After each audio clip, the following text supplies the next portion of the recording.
I want to share a story with you. Me and my wife, we have an open door policy in our home.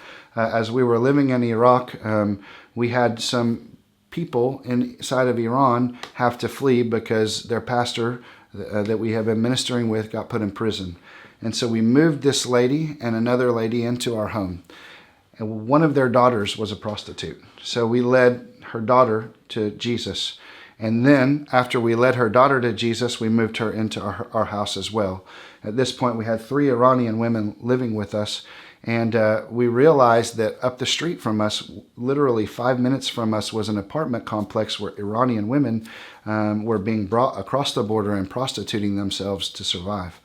And so we had this great idea that we would teach this young lady that had given her life to Jesus to go back into this prostitute area and to share the gospel with them. And so all of a sudden, after a few months, our house was being filled up with prostitutes. And they were giving their life to Jesus and being baptized, being reconciled with their families. Some of them went back to prostitution. I mean, you're hearing the highlights of warfare, right? The warfare that some people have been persecuted and they go back, they fall away very quickly. But others who give their life to Jesus and he transforms them and they're going back and making disciples themselves, and their families are being restored and reconciled to Christ. One of the prostitutes that our young lady had shared with, who gave their life to Jesus, shared with their pimp.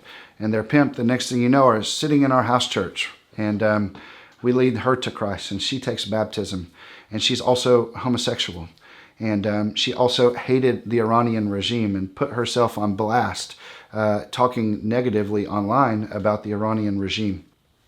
We're ministering to her. We're loving on her. She's walking away. She's repented of homosexuality. She's repented of the things that she was doing. She starts leading some of these ladies that she had been pimping out to Jesus, and the Iranian regime caught her. She was all over the news.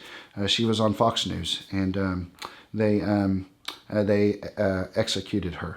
And yet she had given her life to Christ, and not before. Like, she had led some of the people in darkness out of darkness and into light. And Jesus is alive and well, and he is continuing to do what he's always done, rescuing people out of darkness and transferring them into his kingdom. But there is still a war going on